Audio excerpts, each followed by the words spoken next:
Hi everyone, my name is Manchi. I'm the program manager. So we will wait for 1 more minute for more folks coming.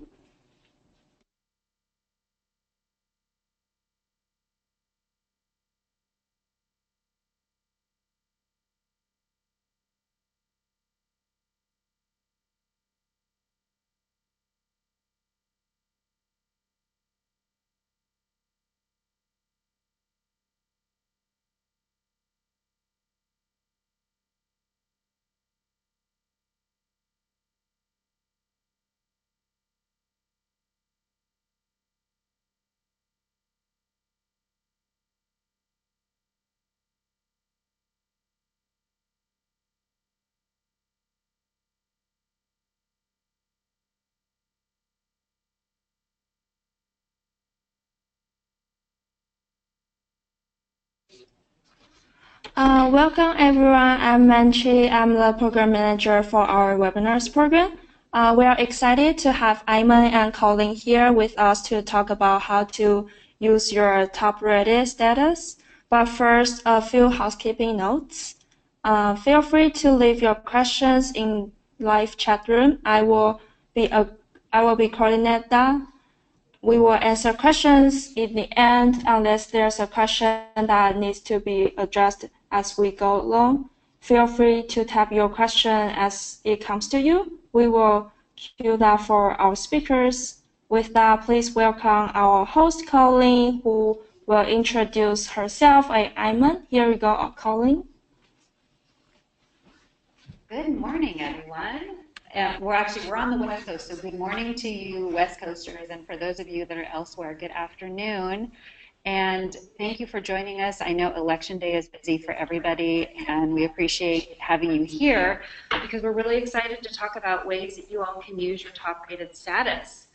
So first of all, congratulations. We'll talk a little bit more about what you can do to maximize that award that you have, but just wanted to give you all 2 thumbs up for being there because that's a big achievement, and I think something that recognizes you all making impacts in the area where you're working.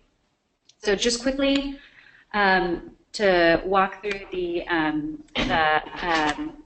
agenda for what we're focusing on today. So we're going to talk a little bit about our presenters. I think you're going to really love who we have to talk with you. And so we're going to do those introductions first, and then we're going to walk you through the 7 ways that you all can use your top-rated status. And we do want to make sure that we can answer questions you may have about the toolkits that we have available or ways that you can best leverage that top-rated status. So we'll leave time at the end to talk about resources and Q&A. So wanted to make sure we have time for you all. I love our presenters that we have here because I think they have really great insight to share. So Ayman Barma is here at GreatNonprofits. She's a colleague of mine with a lot of experience both in the marketing sector and developing strategic partnerships. So she's got some really great insight to share with you today. And then we also thought it would be helpful to hear from a veteran of somebody who actually is at a nonprofit, that's a top-rated nonprofit who is actually using that status to benefit their organization. So later in the webinar, you'll hear from Marcy, who is the Director of Development at the Legal Aid Society in San Mateo County, and she's a phenomenal resource as well. So that's somebody, as you ask specific questions, she actually may have insight to share just from being on the front lines of what she's doing to raise visibility for her organization's top nonprofit status. So those are the voices that you'll hear today. And I wanted to make sure that you all knew that, yes, we are presenting content to you, and you'll see our content, and we'll go ahead and share what we have. But please give us feedback as you're able. So we have a poll. Please participate in that. That helps us know what content to focus on as we go through the webinar. And then at the end, we'll have a survey. Just spend a minute and give us feedback. That helps us make the next webinar in our webinar series even better. So please engage with us there. And then, as Manchi mentioned, there is a chat function in the webinar.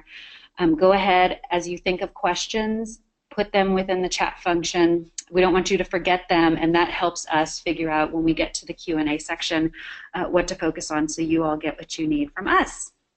So most of you are familiar with us, and I think you all are contributing to what makes GreatNonprofits the largest storytelling platform out there for nonprofits, where the stories that you all have generated from your donors, your volunteers, your supporters have really helped make our platform so rich and robust. So I wanted to thank you for leveraging our platform, and then wanted to congratulate you again on your top-rated award status. So I know many of you have spent the last several months really working on this to make sure that you got those stories, and it makes a difference. And it's a seal that you can leverage, and it's there for you and for your donors, your supporters, your prospective donors to actually see that you're a top-rated nonprofit. So that's a big kudos to you for having those supporters who are able to really speak to your impact and what you do in the areas that you work. And then it does make a difference, and we've done some research to actually see, if nonprofits have this particular badge and have this award, is it going to help people make decisions? And what we've seen is yes. More than 70% of people actually say that seeing that badge is a differentiator, and that would increase their likelihood that they would make a gift, and that's important. So not only congratulations that you've done it, but congratulations that that'll be something that your donors or your supporters who have left those stories for you are helping to find and support new donors to your cause. So kudos there as well. So we wanted to move on to the 7 ways we thought were the most impactful for you to leverage your top-rated status. Before we get into that, though, we wanted to run a quick poll for you just to get a sense of how everyone is leveraging their top-rated status if they have been a top-rated nonprofit in the past. So I'm just going to put this up here to say, for those of you who are veterans, who have achieved the top-rated status before, we wanted to get a sense of which communication vehicles were you leveraging, or have you been leveraging as you're communicating. So you'll see a number of choices. Check all that apply, but we just wanted to gauge where you are. So we're going to put up the poll now, and we'll give you a minute to go ahead and click and let us know where you're using your top-rated status, and then we'll put up the results in just a minute.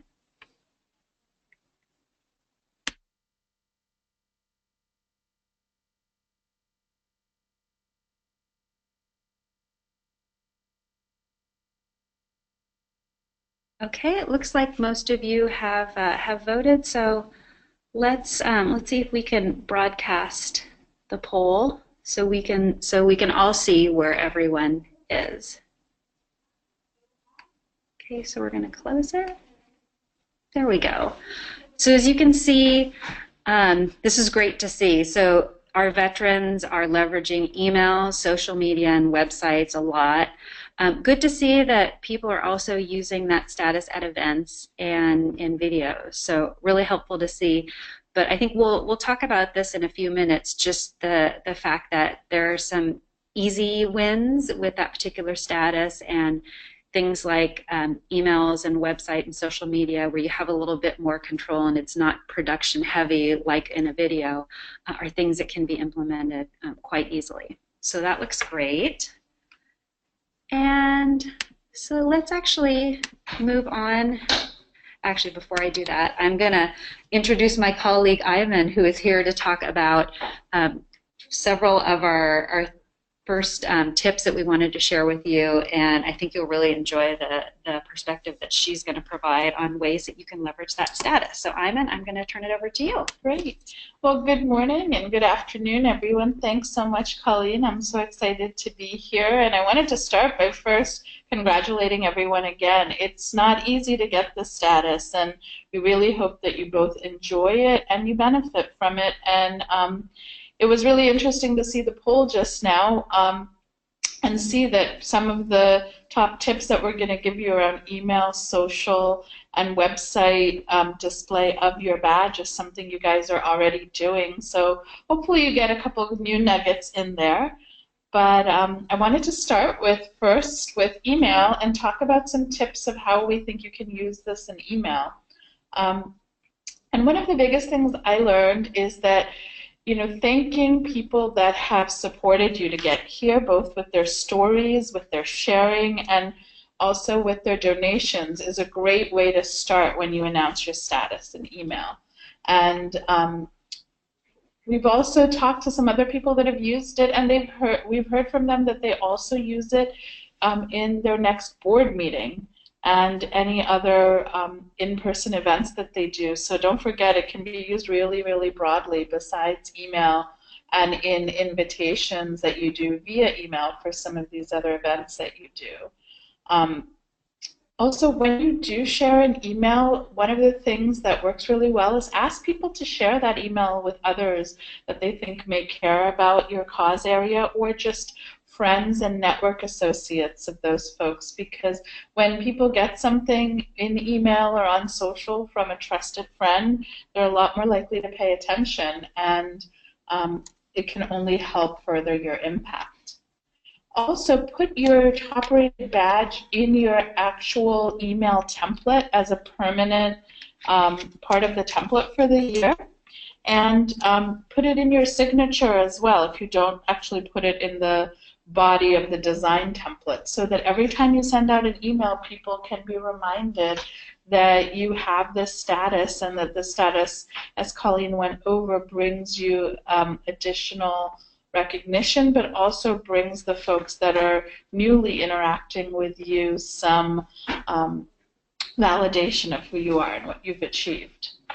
And one of the other things that we find works really well is to use a quote from one of these stories that you work so hard to get. So use a quote, whether it be from a volunteer or a donor, of what the experience was like for them working with your nonprofit.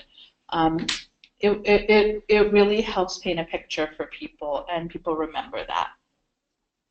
So now I'm going to switch over to social media tips, and for the most part they're pretty similar to the email tips.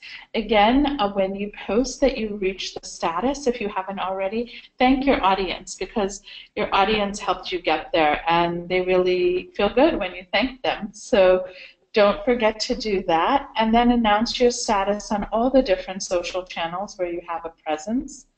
And also ask your audience to share it on social as well. It's actually much easier for them to share it on social than email, but both of those channels work really well for sharing. And as you'll see a little later in the presentation, sharing actually impacts the volume of donations you get to a pretty great extent. So we'll talk a little bit more about that in a minute. And the last thing I was going to suggest is put your top-rated badge on your cover picture or your cover image on most of your social channels wherever possible. So it kind of travels along with you for the entire year. Great. I thought in a similar vein, our second category is, where can you put this badge that you have besides your social channels and emails? And I'll say, wear your badge proudly. There's several different places you can put your badge, but some of them may be more obvious, so I thought I'd just run through the list.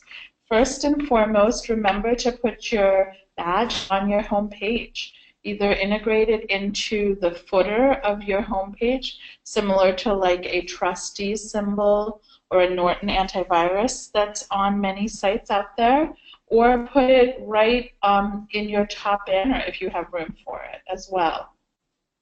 And as we mentioned earlier, make sure it's on all your social pages. And on any of your newsletters, put it in as a leading story when you send out your next newsletter.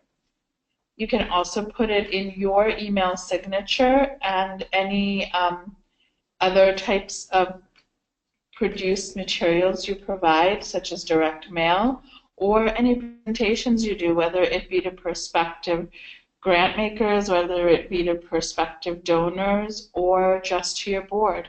They're all part of your story, and they'll really appreciate it, and it'll help you raise more money, hopefully.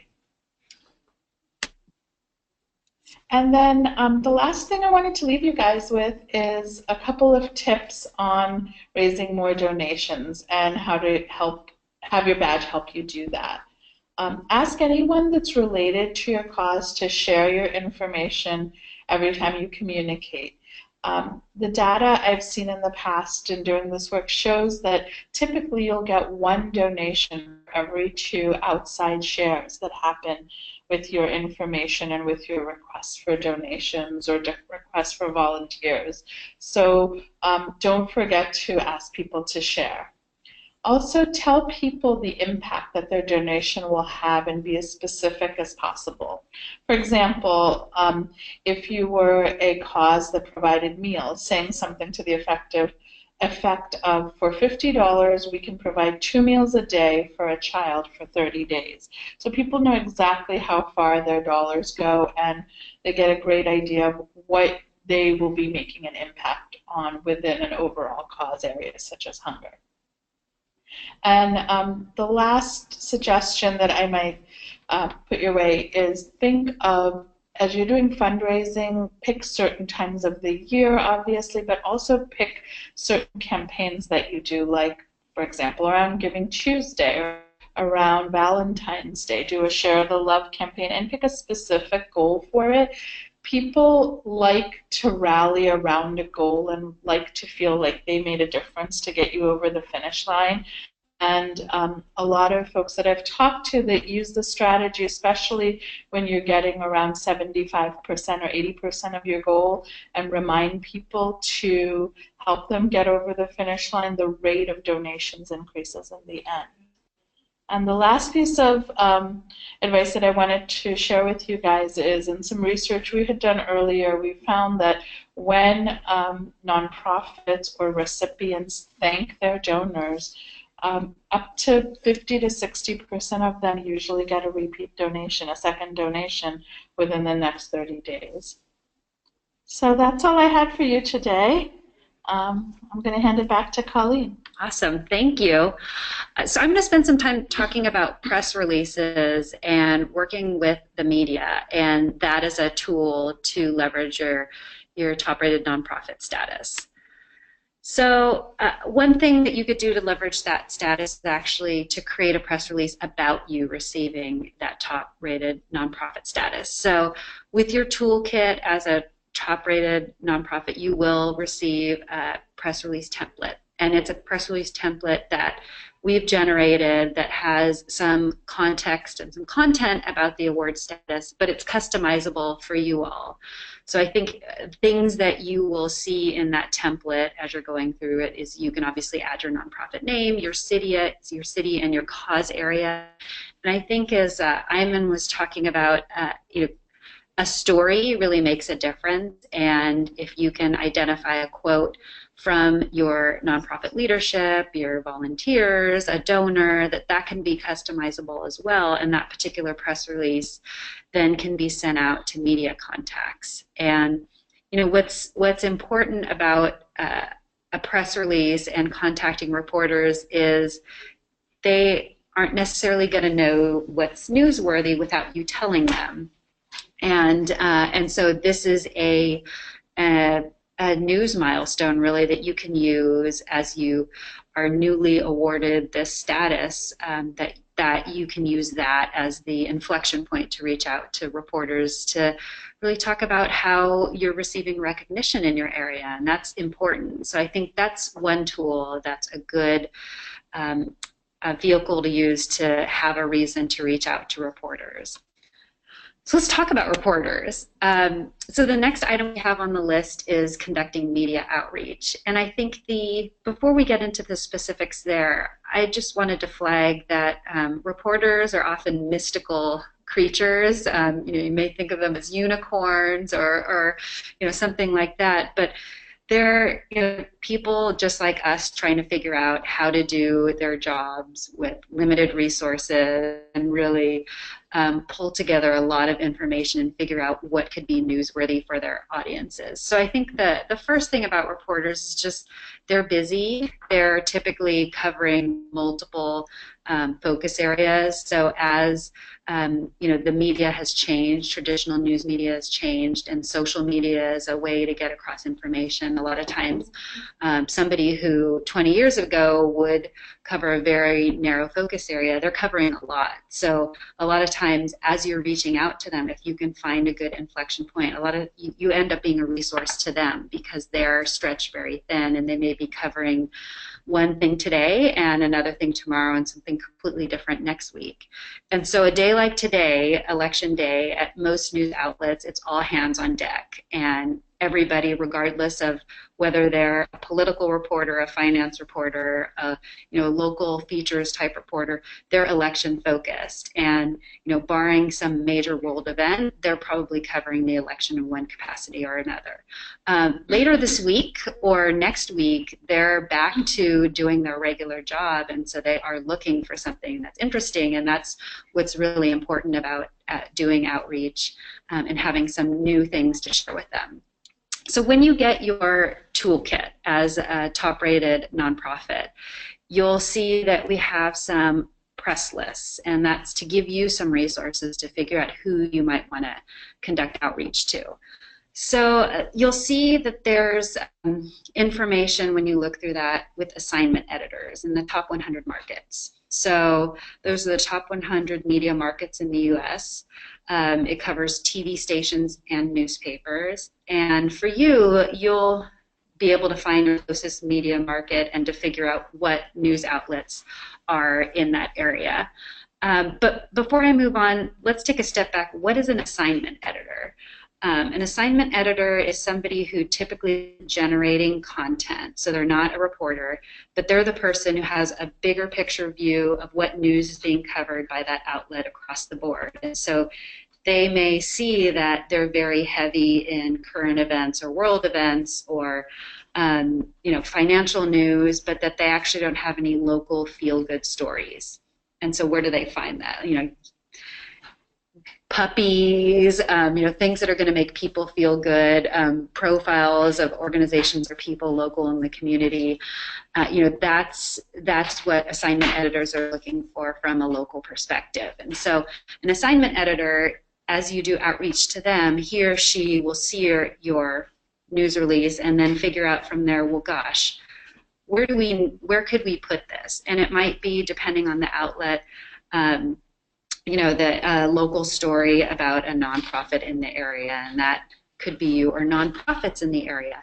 It might be the cause area that you focus on. But for them, they're trying to figure out how they can actually bring content that's interesting to their viewers or readers. And so assignment editors, if you catch them on a good day, you actually may help them find new content for their news outlet, and then they will pass along your content to a reporter. So, you're a resource to them, and you're sharing information with them, and they may say, okay, I'm passing you off to reporter X, and he or she is going to follow up with you, and that's how you're going to provide information about your organization and the status. When you look in your toolkit, you'll also see contacts for general email inboxes in the top 100 markets. And this is a list that should supplement the assignment editor.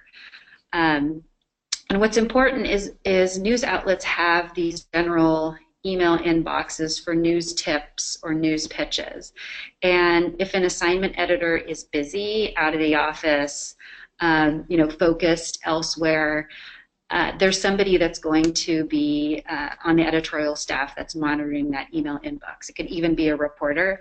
I think that's your way of covering your bases in a local market or with a particular news outlet to make sure that as many eyeballs see what you have to send as possible.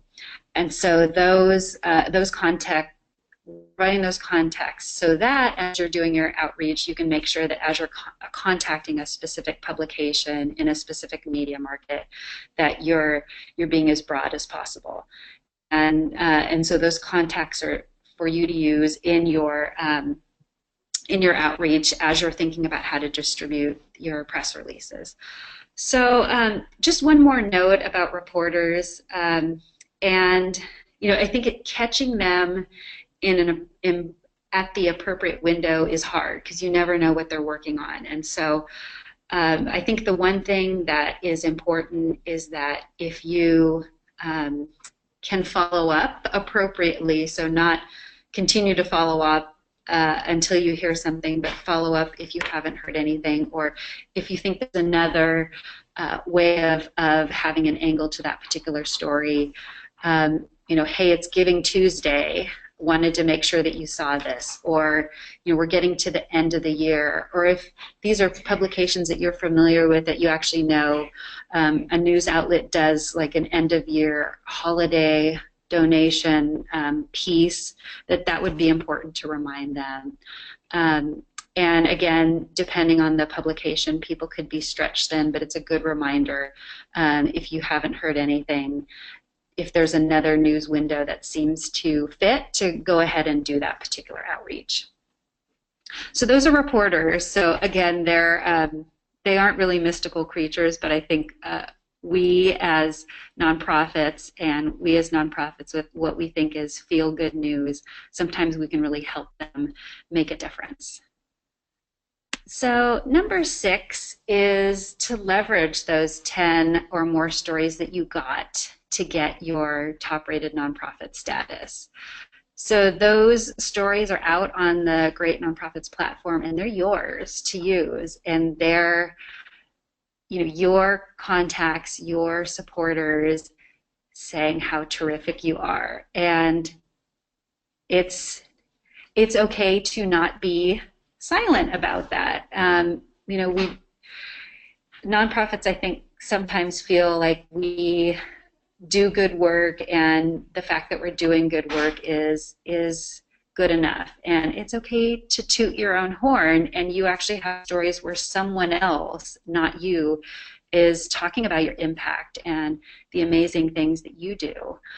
So I think that's important, to look through your stories. They're yours to use, whether on their own to pull quotes from, but those are definitely things that you can leverage. And then curate your stories. So if you know of a particular donor or supporter who's submitted a story and a review on your behalf, it's okay to reach out to them and ask for a photo. If you're thinking about, okay, how might I leverage this particular story in social media or in an area of my website that I think needs some more context, ask for a story and then use that story, or ask for a photo and then use that story and photo combo on your other communication channels. And then I think to figure out how you'll use those stories. And we just put this continuum on the bottom of the slide to show that there are some low effort ways to really leverage your stories, and there are some high effort ways, and then there are some that are sort of in the middle. But I think in terms of a lower effort way to leverage your photos and stories, you can definitely start incorporating them in social media and on your website. And so as part of your toolkit, you will have the badge that you can leverage wherever you need to. And you'll also have some templates that you can use to incorporate your content into social media. And so as you're sharing your quotes and your stories, you will have that as a resource as well. And then as you're thinking about incorporating into your events, if there's a particular person that you know of that's provided one of those 10 or more stories, that person can speak on your behalf at events if you're not currently leveraging them. And I think as a prospective donor, even as a repeat donor, to hear someone else that is sharing your support for a cause or your vision for trying to make a difference in an area, it helps to see someone and to say, yes, I agree with them that this is a particular cause and this is a particular organization that I feel good about. And so that's always worth it to leverage in events and even in your print pieces. And then videos, I wish that videos were easier to do and cheaper to do from a high quality perspective. So I understand that that's a higher effort, but if there is just the most amazing story that you've gotten on the platform, to figure out how that might be something that can be, maximized. And if there's one that you're able to get on video, that's fantastic. But know that the lower effort ways are still very, very important. So we have a guest speaker now that we're super excited about, and so she's going to walk through what we've identified as number 7, which is really the case study of how she's been working in her organization to leverage her great nonprofit status. So I'm going to turn it over to Marcy, who's with the Legal Aid Society of San Mateo County, to share what she's doing within her organization. Hi, I'm Marcy Storch. I'm the Director of Development at the Legal Aid Society of San Mateo County. And I can't encourage you enough to take advantage of the opportunities presented by the Great Nonprofits badge. We've gone out and gotten this badge ever since it was started in either 2012 or 2013. I can't remember which year it was now. And it's provided so much use for us in terms of donor retention and in terms of community visibility. So I'd like to go through some of our experience and start, though, by encouraging you to really take a few minutes and go through the Great Nonprofits website itself. There's a wealth of information on there. Not all of it will apply to you, but it will give you a wonderful example of what the universe of materials is that this organization has been so kind to offer to all of us in the nonprofit sector. For example, I recently discovered through going through the website that there is an interface between the stories and GuideStar. So every story, every testimonial that you as a nonprofit post on Great Nonprofits is immediately connected to your profile on GuideStar. What could be better than to have any donor who's looking at GuideStar see those stories right there as they make a decision about whether or not they want to get more involved in your organization. And that can be a donor or a funder in a grant capacity. So I encourage you to really take a look through the website of Great Nonprofits, decide what works for you, what doesn't work for you, do some experimentation. I also have to give an unasked testimonial of my own here, which is that everybody on the staff of Great Nonprofits answers every single stupid question that I have. And some of them are really stupid. Like, how do you do this? How do you do that? Why doesn't it do this? Why doesn't it do that? Everyone is unfailingly polite, kind, nice, gets back to you.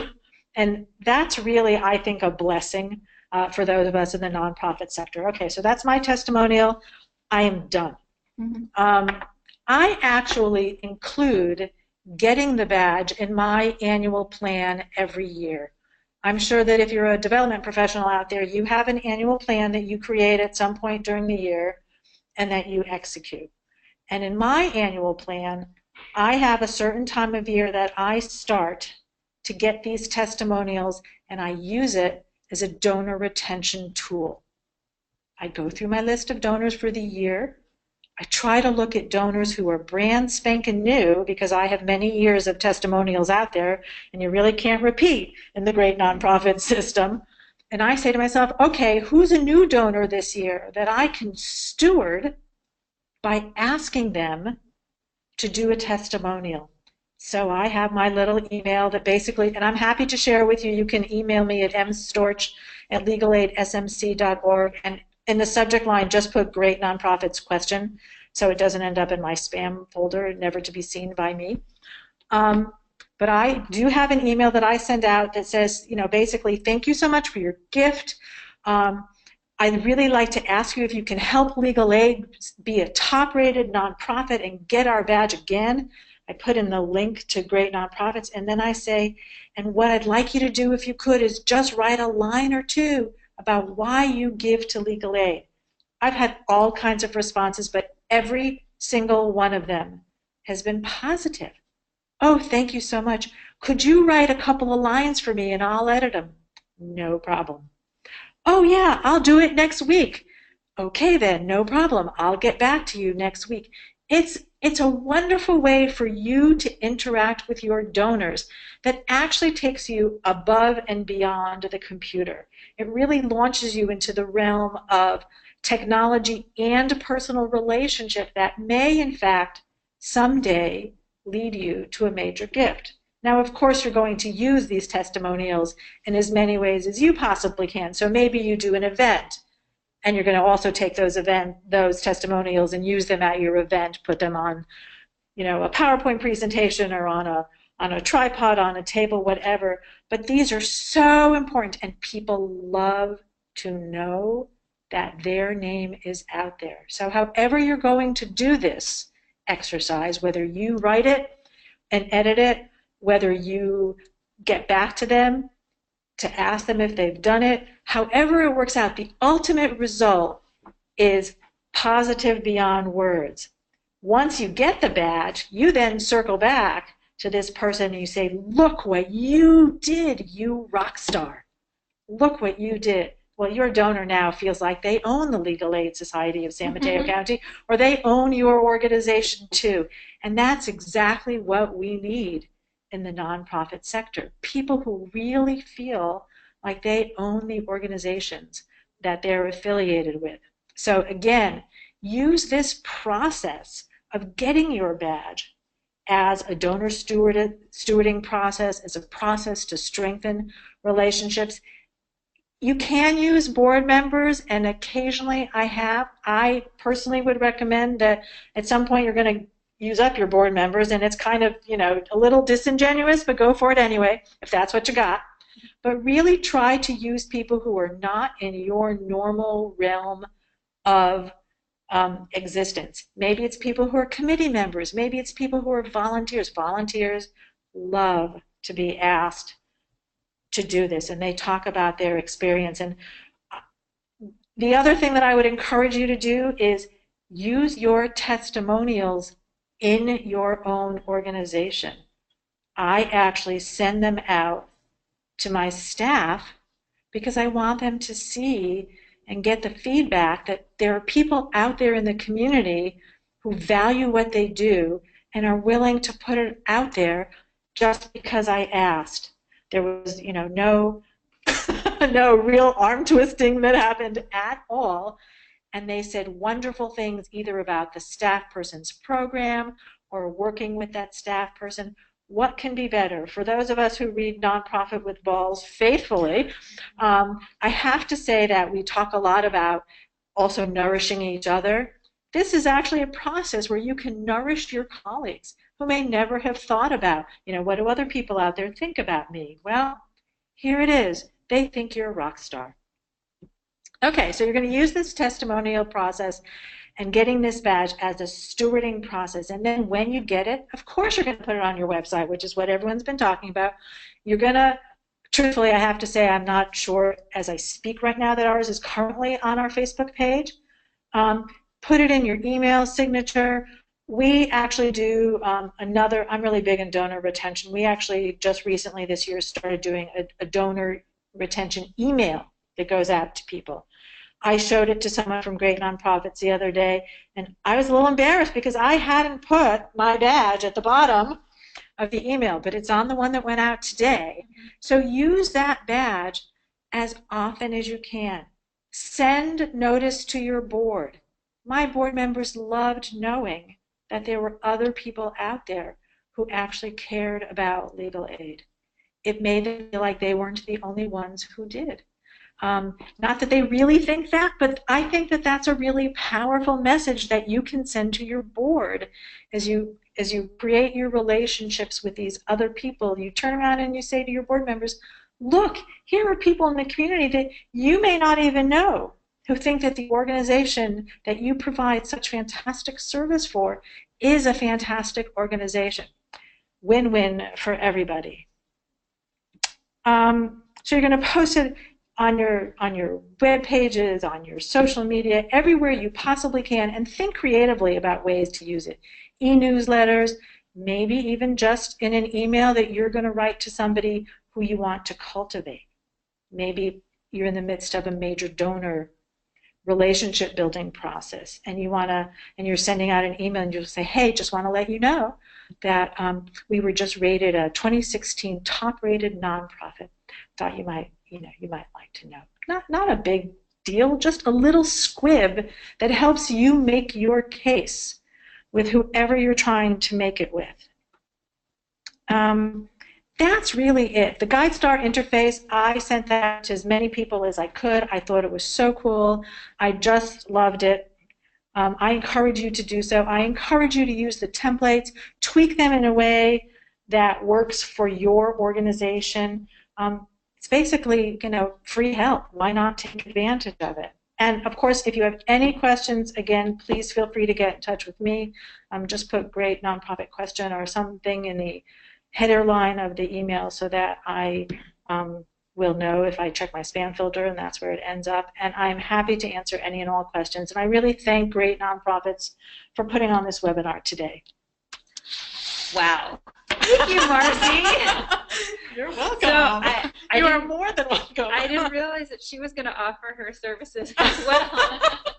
But now that she has, know that you have another resource as you're thinking about how to leverage this top nonprofit status. And I think it is really helpful for us to hear how nonprofits are actually using this and what's been useful. And I think Marcy is correct that we're giving you templates and toolkits, and they're yours to customize because you know your audiences, you know what works for you, you know your voice that you communicate in, so to leverage that as much as you can.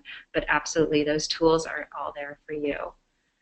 So we want to give you time to tell us what else you need from us to make this successful. So we're going to open it up for Q&A right now. And if you haven't yet submitted a question, feel free to use the chat function to submit it. But we're going to start answering the first set of questions. So the first one that comes up, we have talked about this, but it's, can I customize my press release? So I think we've talked about customization, and yes, we can. You have a template, and that's something that you can completely customize. And you can add to it. You can add quotes. You can make sure that you're including information that's specific to your nonprofit and cause area. And yes, that's definitely yours to customize, and something that you can leverage as you see fit. So that's one. So another one, I'm actually going to turn this to Iman to answer. So the question is, if I could put my top-rated badge on only one spot of my website. So say my developer says, okay, I've got limited time or limited ability, and it can't be on every single spot. Where's the most impactful place to put it on the website? So I'm going to pass it along to Iman. Thanks. I would say if you could only put it on one place, ask your developer most websites have a common header and a common footer. So ideally put it in your common header if there's room, because by putting it on the header, you'll actually have it on every single page of your website, or almost every page of your website. And same goes for the footer if the header is not available for whatever reason. In a case where neither of those is an option, I would say put it as close to the top of your home page as you can, whether it's on a side, left, or right rail, as they usually call it, or right in the center of the home page where it makes sense. Obviously, give it some context, but put it up there. Be proud of it, like everyone's been saying. You worked, and your supporters worked really hard to help you get this, so be proud of it. So it's funny that you mentioned that, because yesterday I went on to the Legal Aid website, and Marcy has it right up there on the top. So top right. Yeah, it's right there and it's visible. So I think that's a good point. If you don't have the flexibility to update every area of your website, that homepage that's the place to be. Right, and if you want to look and see if we're actually really being straight with you, the website is www.legalaidSMC.org. Perfect. Yeah, and you can see it is very visible. So I love it. 2 thumbs up to you. So the next question is, will reporters care about our top-rated nonprofit status? And some may not, but I think the the fact that you have the ability to send out a press release and you have you know, a large list of contacts that will be providing, I think definitely, you know, do that outreach.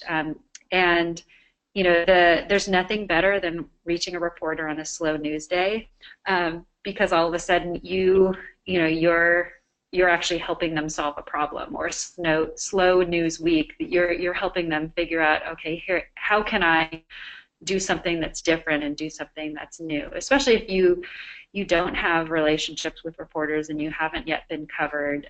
You know, that's a whole new way for them to think about the community or the cause area. So some may not, and that's okay, but I think we've seen from other nonprofits that some do. And there's nothing wrong with you know, very local coverage in your local area. And as we're thinking back to all of the ways that you can leverage that, if there's a small news article about you that can be sent through all your channels, right, where that's something that can be shared with your donors and your volunteers, with your staff members. And again, it's another recognition point to say, hey, just wanted to see if you haven't seen the local, you know, such and such publication, and you know, here's external recognition again. And it's a, you know, it's a low it's a low effort way of sharing information with your stakeholders. So definitely worth it to try. So the next question, and thank you for asking this, because it's important that we share what is in the toolkit. So the question is, what's included in the top-rated toolkit? So you will see the press release template, so that'll come in, and that's a document that you can customize, as we talked about. So that's available to you. You will see the media list. So you'll see, as I explain, a media list that has information about assignment editors and those email addresses for folks who have the general email inbox. So that's content that you'll see. And then there's a social media toolkit, and that's a document that you can open up in PowerPoint and create branded, badged information, include your quotes in there, and those are images that can be saved and then shared through Twitter. Those can be put on Facebook, and those are things that can be shared and ask your supporters to share and reshare and forward. So that content will be there as well. So know that all of that will be yours to use, and that we're really hoping that having all that information can help you customize. Great, thanks, Kelly. Yeah, so a couple more questions came in. This is Ayman, and the first question was, can you share an example of how people have asked their supporters to share, and how their supporters have actually shared this on their behalf? And I'm glad you asked that, because we are getting ready to send you next week a social media toolkit, which will give you actual social media templates and examples of how you can have others share on your behalf, as well as how you can share with some easy plug-and-play templates. So that's coming in about a week. But in the near term, we will send out after this webinar just some information that you can use. You can also look it up on our page and under our toolkit section, and you can look it up on the Legal Aid Society. They have posted live examples of how they've used it in different forms of media. So those are two ways I think you can benefit from this. Yeah, if you want to steal suggestions for testimonials, if you have a donor who says, write something up for me, please take a look at the Legal Aid Society of San Mateo County page on the GreatNonprofits website, and feel completely free to steal any and all ideas that you see there, how to write a testimonial for one of your donors. There's only so many words in the English language, and we don't have the market cornered on any of them. Fantastic. Okay, we've got another question. Somebody's wondering how to share information about great nonprofits. So what's the right language to use to refer to great nonprofits? So when you look at the press release template, there's some information in there about us. We've got our boilerplate about who we are. You're definitely welcome to go through our website as well. There's information there about us. There's actually a tab that's about us. But know that that boilerplate is probably within your press release as you're thinking about how to share information.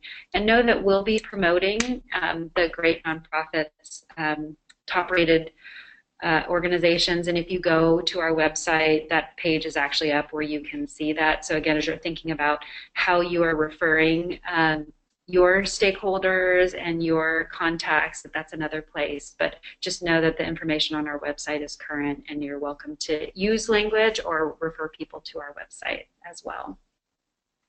So let's see, I'm just looking to, I think we have one more question. One more question came in just a minute ago, and somebody was asking how many people get this, how many organizations get this status, and we'll be putting that out in our own release very soon, but I can tell you that it is less than 2,000 organizations that actually achieve this status, and we have over 30,000 organizations that are registered, and we actually have every nonprofit out there for the most part listed. So you guys, as we've told you before, made quite an achievement, so you should feel really good. You're one of under 2,000 nonprofits that actually got the seal. And we'll say it again, congratulations, because that is that's a big honor, and I think that's why we're doing this webinar, because we do want to make sure that that's something that you can leverage as much as you can. So that's the last of our questions. So a couple of things, just administrative. So first of all, we want your feedback. So we'll be sending out a post-webinar survey. Spend a minute and let us know how it went, and if there are things that you want from us in the future, please let us know. That helps us figure out what content to put together for you. So that's one piece of information. I wanted to make sure that you also knew that we will be sending out the recordings, the slides, and the templates at the end of the webinar. So expect that to be coming. And I think the last sort of piece of recognition is, first of all, to you all for participating and actually doing the legwork to get those stories from your supporters, your volunteers, your donors, because I think you're supporting the platform, but you're also supporting yourself, and you're giving yourself that content to help you over the next year in all that you do to communicate. So thank you for doing that, and then thank you to our presenters with wonderful tips and pieces of feedback, and I think it's all there to be a resource for you. So feel free to leverage everything that or to implement everything we've given you. And if you've got any questions, I think you know where to find us, and now you know where to find Marcy. So feel free to give us feedback there. So we're ending a little bit early, but thank you all for joining us. Have a good rest of the day, and thank you again for engaging with us, and hopefully we'll talk to you soon. Thank you very much.